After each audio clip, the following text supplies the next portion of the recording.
the evening. This is the first time that we have carried the Sandberg Dinner Awards on Facebook.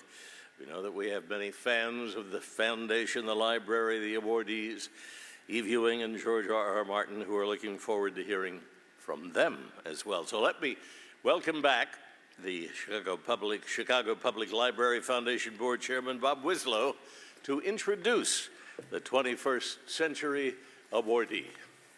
Bill, stay here. Bill, stay here with me.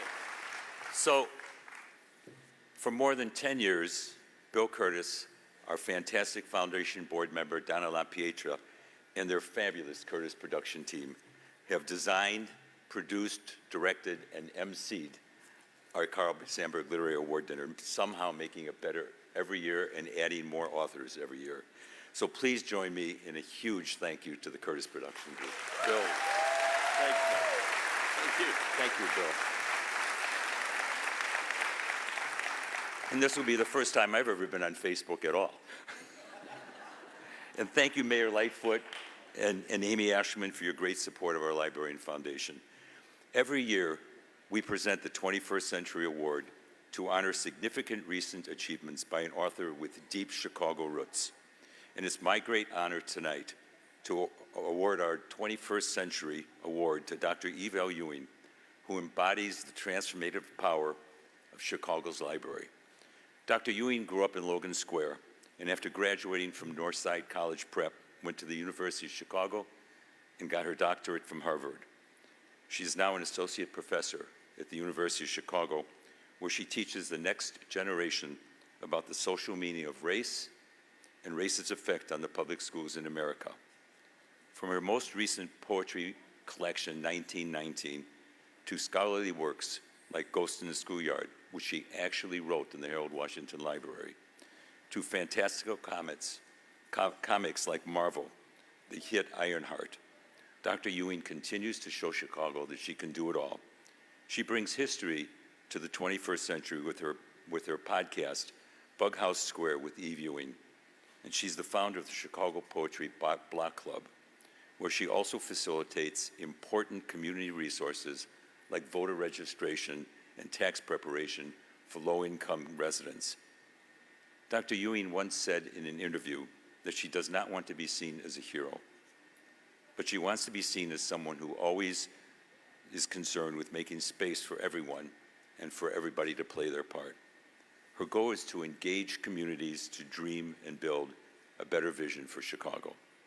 And she uses all platforms to engage others, including social media, where she takes her many followers on a journey of inspiration and encouragement designed to stimulate dreaming and changing.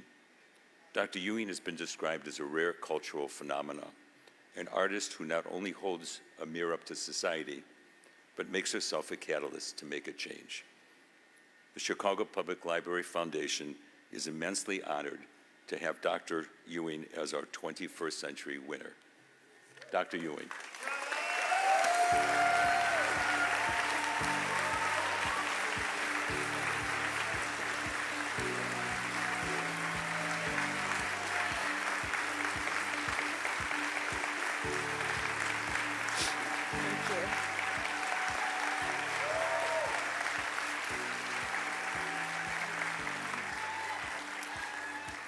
Thank you so much for this tremendous honor.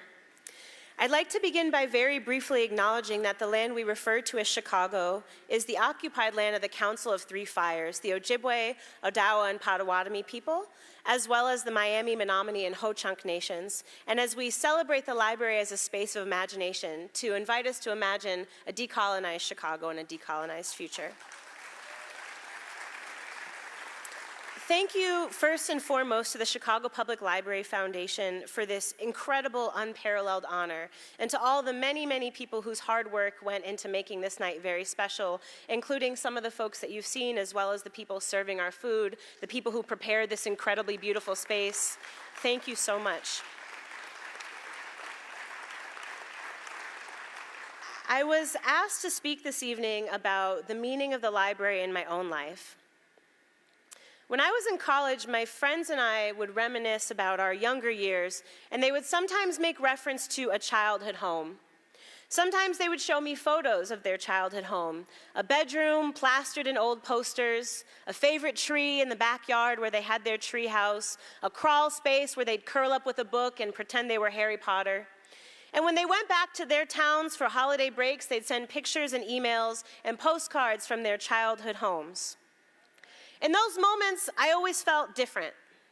Sure, I have lots of amazing, beautiful childhood memories, blessed memories, but they're scattered across this city, tucked into the corners of the different apartments and places we lived throughout my life. We moved around, sometimes by choice, trying to find something better, sometimes not so much by choice. And each time we moved, we shed a little bit of something, like an old skin that didn't fit anymore, a favorite sweater, an old teddy bear, a damaged photograph. Periodically, I walk or I take the train or the bus to State and Van Buren, and I go into the Harold Washington Library. And when I do, there's a big sign.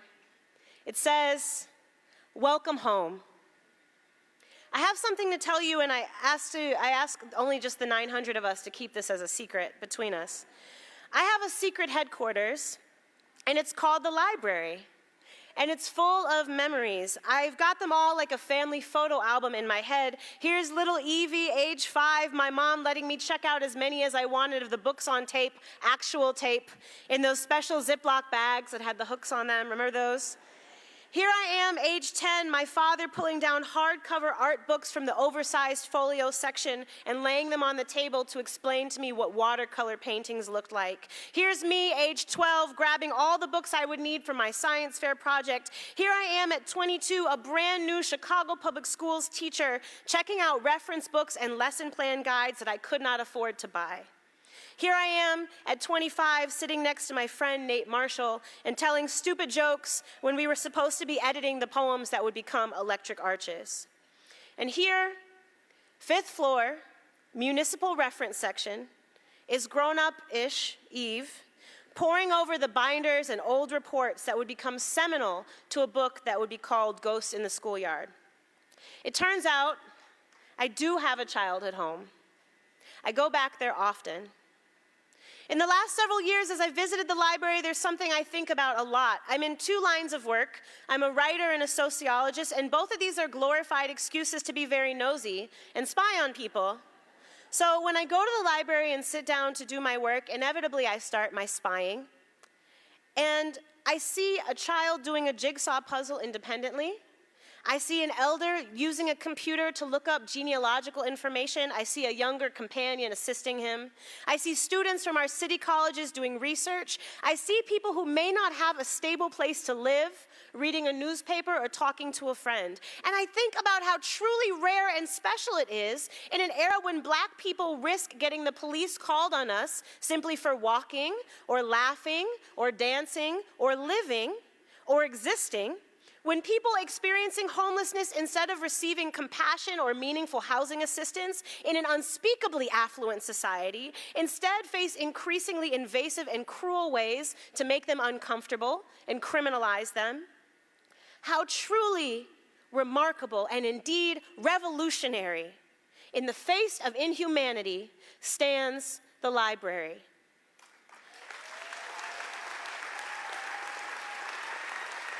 Thank you.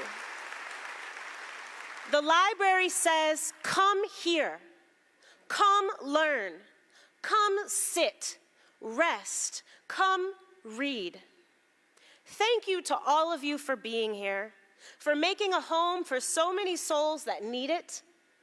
I am afraid it is not going to get any easier, and it will only be more and more necessary. Thank you so much for this honor, for this award.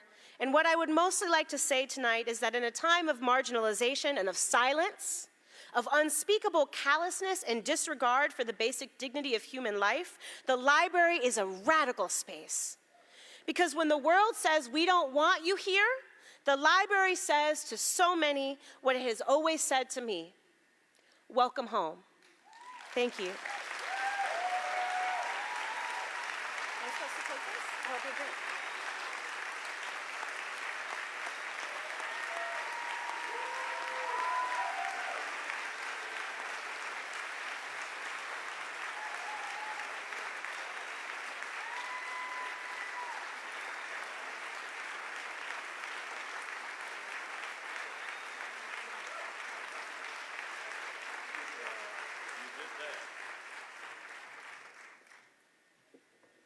Eve said she wanted to make the most of the time. I think she did.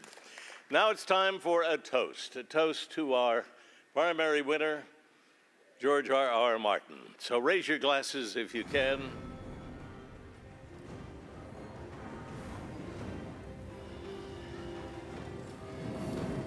It's fitting. Stop, stop, stop.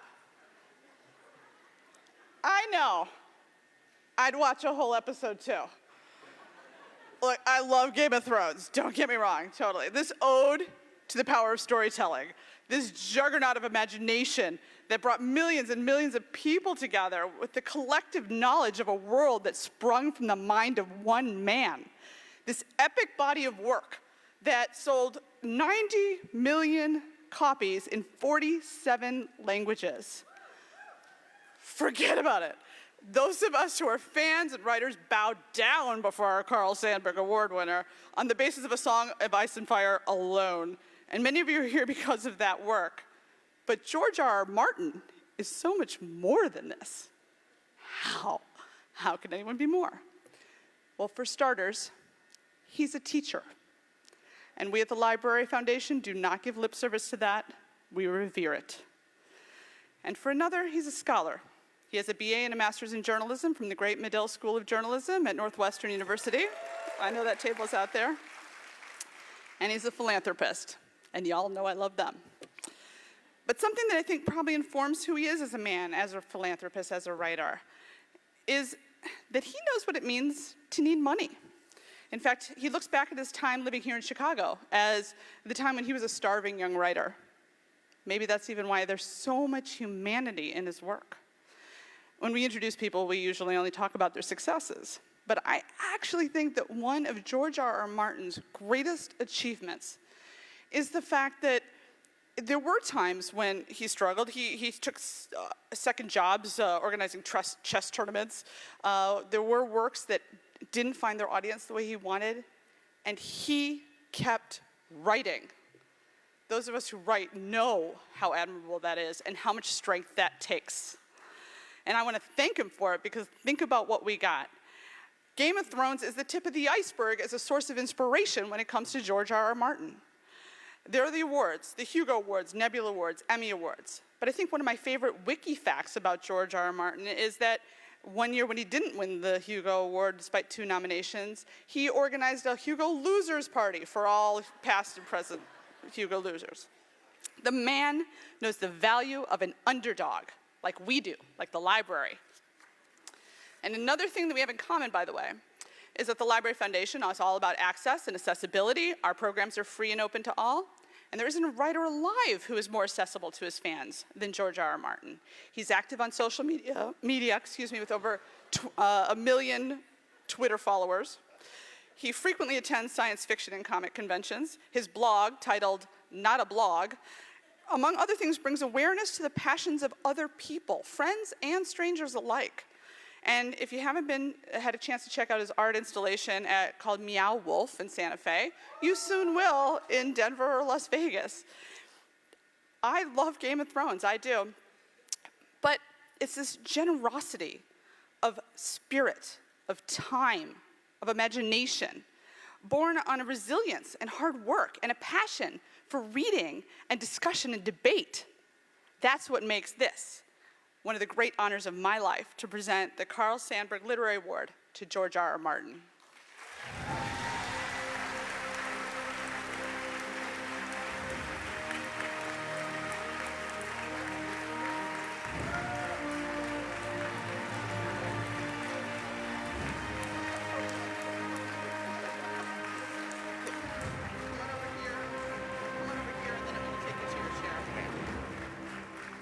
Thank you. I appreciate those words. It's lovely to have some of that stuff remembered. The success of A Song of Ice and Fire and, of course, A Game of Thrones has transformed my life, and I'm thrilled that so many of you and so many people around the world have read it. But it is strange that so many people think that's the only thing I've ever done, and it was the first thing I ever wrote when, I was a professional writer for, 25 years before the first volume of that came out. But it's great that to see some mentions there of the Wild Spirit Wolf Sanctuary and the Yuga Losers Party. I've lost many awards in over my years, not just Yugos, but Nebulas and Emmys and things like that. I haven't lost an Oscar yet. I want to work on that. And Meow Wolf. And I don't know if I'm supposed to say anything, but we are working on bringing a Meow Wolf to Chicago. So, but keep that secret. It's not public yet. Anyway, they're going to ask me some questions here, so I think I'll sit down and let them talk to me. I can take this. We'll get a quick photo, I think, and then. And to ask those questions from NPR, Scott Simon.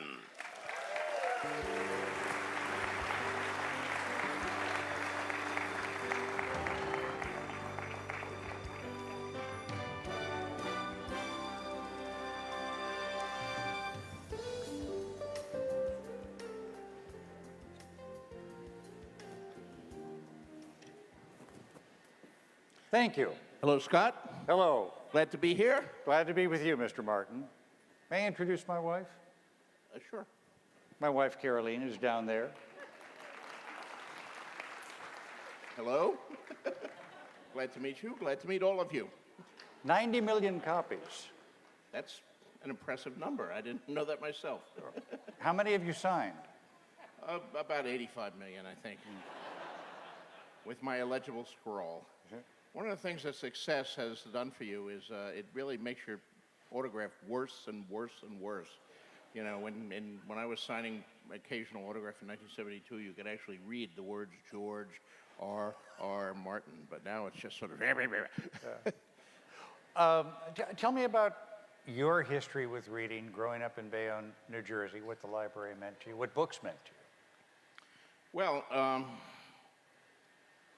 there were several stages. First of all, my mother read to me when I was young, which I think is absolutely crucial. So all of you who have children, please read to them when they're very young, as you can't get too young to start reading stories. I remember, I think it was probably a Beatrix Potter book, but it was about rabbits anyway, and it was a weasel who was the villain, a terrifying weasel that really had an imprint on me, and ever since then I've loved monster stories and been afraid of weasels. But when I got to school, I was a good student, and they taught me to read in school, public school, Mary Jane Donahue School in Bayonne, New Jersey. I got a great education there. But it was the 50s, and they taught kids to read with these books about Dick and Jane. Do any of you remember these books about Dick and Jane? This was the dullest family that ever walked the earth. Nothing even remotely interested ever happened to Dick and Jane. I don't know if they'd wanted to design books to teach kids not to read. These would be an excellent way to do it. You know, reading is full of boring people. Fortunately, I also discovered comic books, and I discovered that Batman and Wonder Woman and Flash and Superman were a lot more interesting than Dick and Jane.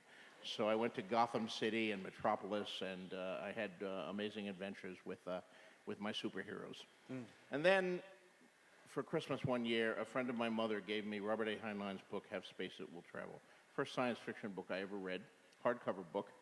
Only hardcover book I owned for about the next 15 years, because I was way out of our price range. We were living in the projects in Bayonne. We didn't have much money. But Heinlein hooked me, and thereafter I started buying fewer comic books, instead using some of my money to buy 35-cent paperbacks off the spinner rack at the local candy store. And even that taxed my budget. But fortunately, there was a library. The Fifth Street Branch Library in an old storefront between a delicatessen and a pet shop. And I read every science fiction book they had in their small section, one by one.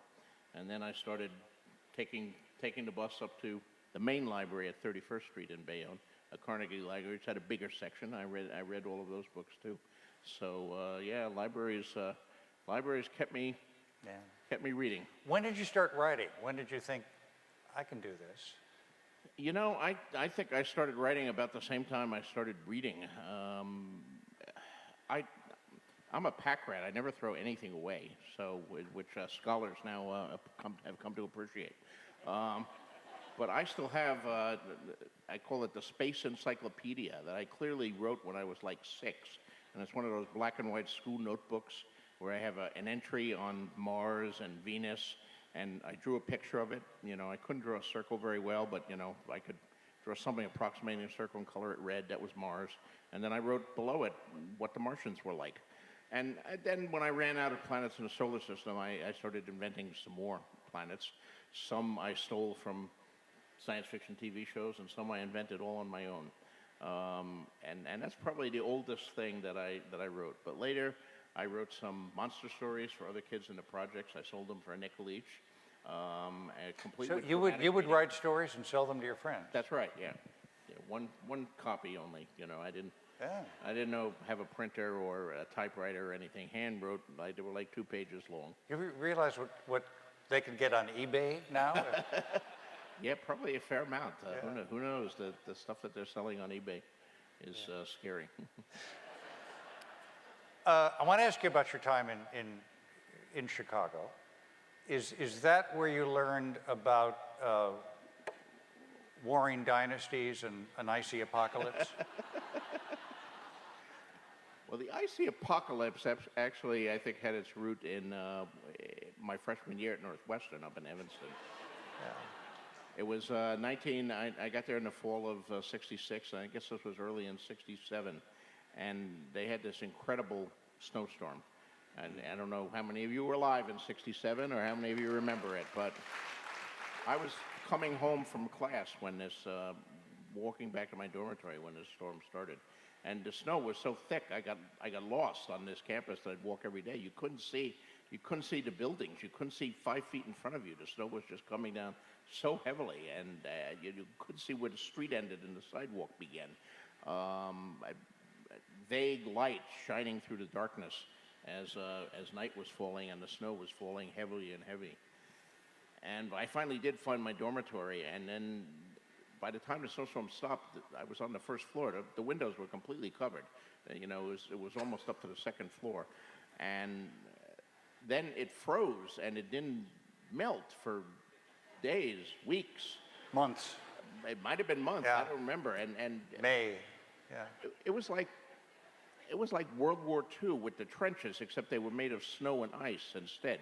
You know, we would go out of the dormitory and we would be in a trench with walls above our head of snow and ice, and they would lead to where the trench met another trench, and people would put up crude signs, you know, this way to Bob Hall, and you know, this way to otherwise we would be completely lost. Yeah. It was like a transformed world, and I think that got its fingers into my memory somehow, and may have had some influence when I started writing about the Wall in Westeros and the men of the Night's Watch. Good. The characters that began in A Song of Ice and Fire, people have counted, 9 became 31 by A Dance with Dragons. Oops. Is that count wrong? I don't know. I haven't counted them. Well, then how do you keep track of them? With increasing difficulty. You know, it's all in my head, but I'm not a writer. I often say that there are 2 types of writers. Mm-hmm. There are architects and gardeners. And I know we had an architect here who was one of the authors who came up. I'm sure that he plans all of his buildings well in advance before he starts building them. He draws a blueprint, and he knows what they're going to be made of and how many stories they're going to be, and where the bathrooms will be, and how they'll be heated, and what the roof will be made of, everything before they even dig the foundation or drive a nail. That's the way the architect writers work. They plan the novels out in advance, what's going to be everywhere, every turn, every twist, everything. They have these very detailed outlines. And then there are the gardeners who dig a hole and they plant a seed and they water it, in the case of writers, with their blood and their tears and their sweat. And they hope that something comes up. And they have a general idea. They know whether they planted an acorn or a tomato plant, but there's lots of surprises. Sometimes it doesn't come up at all, or it comes up and dies, and sometimes it gets very wild. And that's me. I'm much more a gardener than an architect. In that way, like J.R. Tolkien and others. So I start these stories and I put the characters in motion and I follow them where they lead. It's not the most efficient method of writing. Frequently, the characters are mischievous sons of bitches, and they leave me down some garden path, and I suddenly realize I'm at a dead end, or then I have to double back and rewrite the chapter or take it in another direction. But it's worked for me all my life, so I'm probably going to keep continuing doing it that way.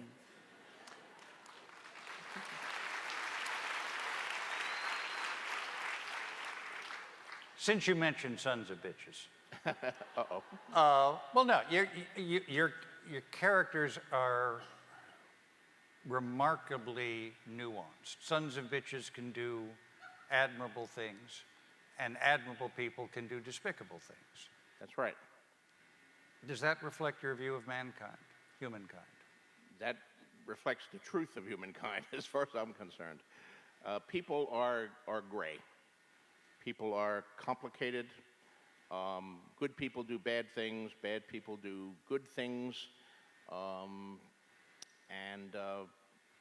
The same person can do a wonderful, selfless, terrific thing on Tuesday and something bad and greedy and selfish on Wednesday. I'm sure everybody in this room has done things that they're proud of, but also things that they're ashamed of.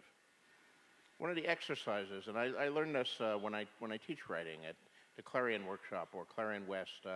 I learned this from the great science fiction writer Harlan Ellison, who was an amazing author, particularly of short stories, who died I think he just left us, yeah. a year and a half ago. But Harlan was a very charismatic teacher, sometimes a very tough teacher. He terrorized some people.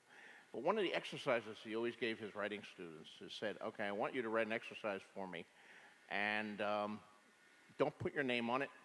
I just want it in. I don't want any names. But I want you to write just one page, the worst thing you've ever done in your life. And people would submit these things without names, and these classes of like 20, 30 writing students had done some appalling things. They were writing students, yeah. And it was fascinating to see those, but it drove home the point that, people don't get up and do evil because they're villains. That's only in comic books. The people who do things that we now consider evil or selfish are driven. They have motivations. Sometimes they think they're doing the good thing, the right thing. Sometimes they know they're doing evil, but there's some basic temptation, whether it's greed or lust, or they have some rationalization. And that's the way I want to write characters, not villains, not heroes. I think if you have purely white characters, purely black characters, you're dealing with colors of cardboard. Human beings are much more complicated than that, and to my mind, that's their glory. That's why I love reading books, reading biographies and histories, and of course fiction. The best fictional characters are complicated. Yeah. You were a conscientious objector during the war in Vietnam. I was.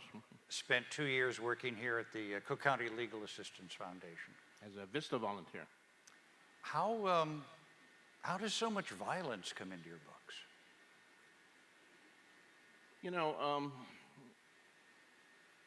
First of all, I don't know that it necessarily comes into all my books and stories. You'd have to read a lot of them, but it certainly comes into A Song of Ice and Fire. Like Tolkien, like many of the great fantasy stories, at heart, A Song of Ice and Fire is a war story. And I think if you're going to write about war, whether you're writing about a fictional war for the Iron Throne of Westeros, or a struggle against Sauron to preserve the free peoples of Middle-earth, or you're writing about World War II, or you're writing about the American Civil War, or you're writing about everything, you're not honest if you don't include sex and violence. I grew up in a time in the 50s of fundamentally dishonest presentations of violence on television. And as a kid, I thought like gunfights in the Old West, people drew, and then one guy fell down and was dead. I had no idea of the actual impact a bullet can do when it enters someone's skull or someone's chest. you can write a book that doesn't contain any violence. And there's some great books, some wonderful books that contain no violence at all, no killing. No, but if you're going to write about violence and killing, then I think you should present it honestly, with all the gore and people screaming for their mother as they die with their entrails sprawling out in the mud.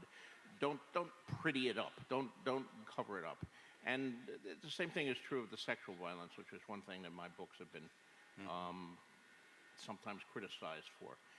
If you're going to write about war, I've read a lot of history. That was my minor in college. Well, journalism was my major. And as far as I know, every war in human history has included rape. It just seems to be something that comes out, and not just the Nazis. Yeah, we don't know that Nazis did that because they're really bad and they're horrible. Yeah. But guys, we think when we read of history, good guys did that too. And again, if you're going to write about war, you have to deal with these things, or at least I think so. Just because you include dragons doesn't mean the whole thing should be removed from our human experience that we know about. Is it difficult to have 90 million people waiting for your next word? Yes. Especially because, you know, a certain portion of them are really impatient and snarky about it. It's really hard to say. Nobody here tonight, I'm exactly sure, how yeah. many of the 90 million are that way, but you know, judging by the responses on Twitter, there's a lot of them, but Twitter tends to magnify. You know, you can get one person who posts 150 messages in 3 days, all of which is, "Where is Winds of Winter?" So, you know, and I'm sure those messages will be posted when anybody writes about tonight. If any of you go home and post on your Twitter account, "Hey, I was just at the Chicago Public Library Sandberg Award dinner and George R. R. Martin was there," you know, by the third message, someone will say, "Well, what the hell is he doing there? Where's Winds of Winter?" So, you know, at this point, it is what it is. And, you know, I should probably leave right now and go back writing Winds of Winter. Well, I mean, but the fact is, I mean, if you never wrote another word, you'd still be one of the most successful authors in history. By certain parameters, yes, but Yeah. it's very important to me to finish A Song of Ice and Fire. I don't want it to be my mystery of Edwin Drood here. I want to finish it, and I still have 2 more books to do, and I want to finish it strong, so people look at it and say, you know, this entire thing is an important work, not a half-finished or broken work. I know some of the more cynical people out there don't believe that, but it is true.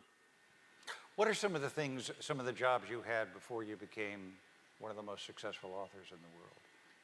What did you to keep body and soul together and keep writing? Well, relatively few, actually. I was fortunate in that. Of course, I got my degree in journalism because although I knew I wanted to write fiction, science fiction, fantasy primarily, I also knew, because this was true at the time, that mostly that was not an occupation that could support you. Even some of the greatest names in the history of science fiction up to that point, and we're talking the 60s, had to have other jobs that they used to pay their rent or their mortgage or support their family, and they wrote on the side. So I got a journalism degree to do that. But as I got out of college, the Vietnam War was going on, and I was a conscientious objector, and I was drafted to do 2 years alternative service, which I spent with Vista. Now, I had sold a couple stories in college, and while I was with Vista, working here in Chicago for Cook County Legal Assistance, I also wrote more stories and sold them. So by the time my 2 years of alternative service ended, I was doing okay, but still not enough to pay my share of the outrageous $150 a month rent on my uptown apartment. So I had to have something else. But in college, I had also been a chess player. I'd been the captain of the Northwestern chess team. And right around the time that I left, a guy named Bobby Fischer defeated a guy named Boris Spassky for the World Chess Championship. And America went chess crazy for like 2 years. And suddenly these tournaments that had previously drawn 50 people were drawing 250 people. And the Continental Chess Association started moving into other places and starting other tournaments. And I became their Midwest tournament director, flying into cities and running chess tournaments, not playing myself, but directing the tournament and taking registration, collecting money, giving out prizes. And it was an ideal thing for a writer because the writers who had day jobs worked 5 days a week and they had the weekend to write. Well, chess tournaments were held on the weekend, so I had 5 days a week to write, and then I had to work Saturday and Sunday. So I was just a reverse, but it gave me more time, and I completed more stories, and I did better. And then after that, the people who had taken up chess then dropped it after 2 years when they realized that they, in fact, were not Bobby Fischer and would not do as well. And tournament registrations went down, and that died from under me. And at that point, I had gotten married, and I was looking for another day job, and I had my master's degree. So I applied to 100 colleges for a teaching job, and I got hired at a little Catholic girls' college in Dubuque, Iowa, Clark College. That's what got me out of Chicago. And I went up there for 3 years to be a journalism instructor. In fact, if you were a journalism major, a print journalism major at Clark College in the late 70s, you got me. I taught all the classes in print journalism, so you got me for every class for a few years there. And I also got to teach a few classes in creative writing and science fiction, history of literature of science fiction. So that was a lot of fun. And I loved teaching, actually. It was very satisfying. If there was any profession that could have lured me away from writing, it was not journalism, and it was certainly not directing chess tournaments, but it might have been teaching, because I really liked working with the kids, and I got in trouble as advisor at a school newspaper. They didn't like my advice because I wouldn't censor the school newspaper, so that didn't go over well. You let something through, or you censored something? No, I didn't censor anything. Yeah, That was okay. that was the problem. I didn't censor anything. Oh, And you know, it was a Catholic girls' college, and one of the students wrote a story about lesbians on campus, and I let it through, and yeah, the nuns were not happy. The nuns were, in fact, very unhappy. But still, they didn't fire me, and they didn't, do anything bad to the students. It was a well-researched article, although all the sources were protected. There were no names, but it was accurate, and that was what I taught. To tell, as a journalist, report the truth, find the truth, document it, get your sources right. Then you're good. But something happened in right around that time that was a huge effect on my life, and it was a tragedy, actually. There was a writer friend of mine who lived in Texas initially and then Kansas City. this is Tom Raymond? His name was Tom Reamy, yeah. And he was, there was an award in science fiction that I'd been nominated for in 1973, the John W. Campbell Award. It was given for the best new writer in the field. I had lost it. It was the first major award I lost, but I was a nominee.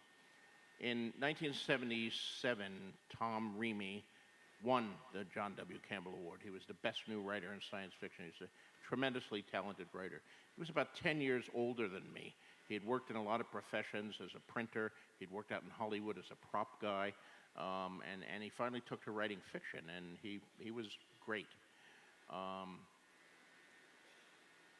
And then, less than a year after winning the award as best new writer in the field, he had a massive heart attack and died, and was found slumped over his typewriter 7 pages into a new story. Up to that point, when I was teaching, I was always thinking, I have all the time in the world. I have all these books I want to write. I have all these stories I want to tell. But I'm young. I'm only in my early 30s. I have all the time in the world. I'm like 32 years old. So I'll teach for a few years. I'm liking this teaching. It's good. But when Tom died, I really started saying, well, do I have all the time in the world? Tom was only 42. Maybe I don't have all the time in the world. And I was doing well enough. I'd published my first novel by then, and I was selling basically everything I wrote. So I said, it's time. I should take a swing at this. I should see if I can actually make it as a full-time writer. And if I can't, then I can always go back and find another teaching job or find a job in journalism. But let me at least take a crack at it. And so I resigned my teaching job. I let that go. And that's what I moved out to Santa Fe, New Mexico, because, Dubuque, Iowa is a kind of cool town in many ways. It has a lot of nice things about it. It's not like anybody's picture of Iowa. It's right on the Mississippi. It's all river bluffs. It's all hills.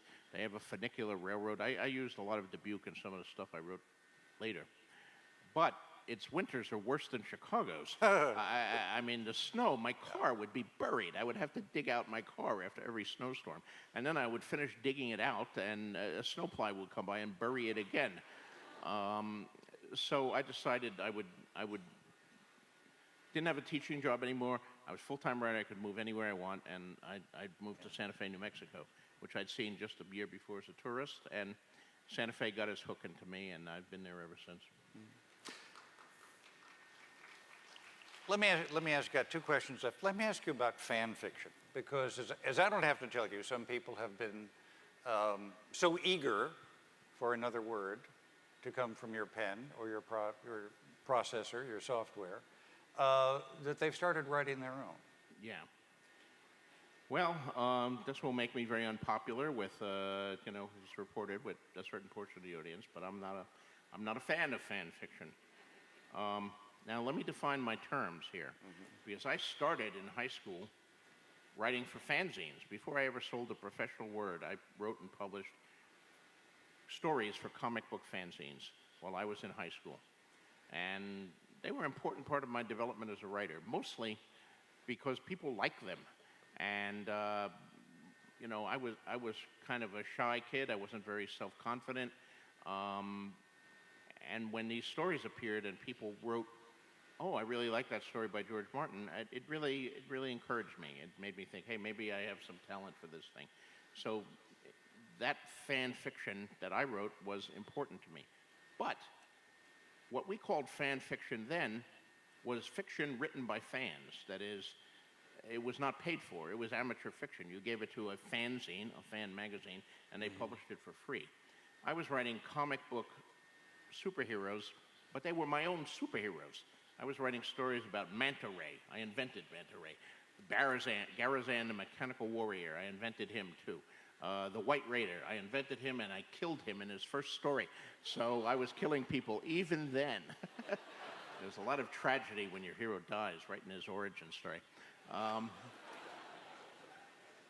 What fan fiction has become since, though, the definition of the term has changed.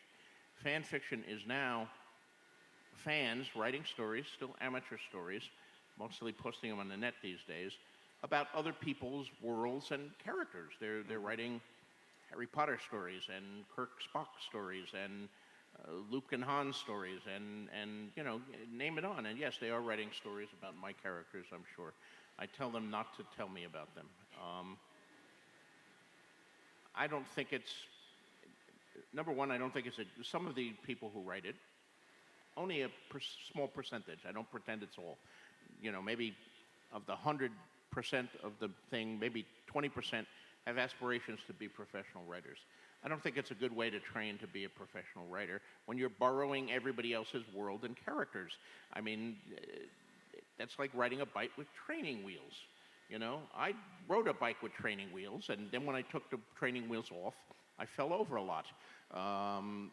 But at some point, you have to take the training wheels off here. You have to invent your own characters. You have to do your own world building. You can't just borrow from Gene Roddenberry or George Lucas or me or whoever. And so I don't think it's good training to do that. And the other thing is there's all sorts of copyright issues and all of that. Yeah. When you're using other people's. That's why I prefer not to know about it, because my understanding of the law is if I knew about it, I would have to try to stop it. So just don't tell me about it, and then do what you want there. But it's becoming increasingly popular. There are millions of people doing it, and some people think it's great. They've even naming it transformative fiction. But you can name it what you want. It's not for me. I don't want to read it, and I would not encourage people to write it. The characters you've created are so important to people, so many of them, and live in people even after they've been killed off, after we've seen it, read it. I wonder if your characters stay with you. Do they come back? Do you see them? Do you dream about them? When I'm writing, yes. When I'm really in a groove, I'm haunted. Yeah, I can't. I know writers who I admire vastly, who are very disciplined. They write 4 pages a day. They write 6 pages a day. They write on airplanes. They write in hotel rooms in Moscow or Cape Town or wherever the hell they are. They write on cruise ships. They do their 5 pages, their 6 pages a day, come hell or high water. And I envy them. I don't have that talent. I've tried, believe me, when late on a deadline or something, I've tried to write in hotel rooms. I've tried to write on airplanes. It never works. I produce terrible stuff if I produce anything at all. What I've learned is I can only write in my own office, in my own place, with no distractions around me. And I have to have a big, clear area of time and immerse myself in the world. And usually the first few days when I've returned from a trip or something are a struggle, but by the 3rd or 4th day, then it's getting going, and then it's going more, and then I get on a roll. And when I get on that roll, the real world disappears, and suddenly I'm thinking about nothing about those characters.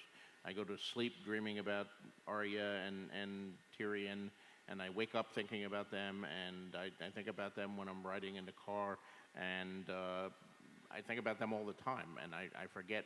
Fortunately, I have successful enough now that I have assistants and minions, as I call them, and they take care of things like paying my bills and reminding me to buy groceries and other things, because when I'm really in a writing groove, my real life falls to pieces, but it's worth it. I love being in a groove. There's nothing I feel better with when I have a good writing day. And weirdly enough, the good days fill me with energy. I mean, if I have a really good day, and for me, a good day is like I wrote 4 good pages. At the end of that good day, oh, good, it's 8 o'clock at night. Yeah, let's go out and get some food. Let's go to see the movie. Let's do something, I'm just full of energy. On the other hand, if I have a bad day and I sweat all day and I got like a half a paragraph and I don't like it much anyway, I'm exhausted at the end of the bad days. So writing is a paradox, and we writers are all strange creatures, as I'm sure those 80 people who were up here could tell you. Well, thank you very much for being here tonight. And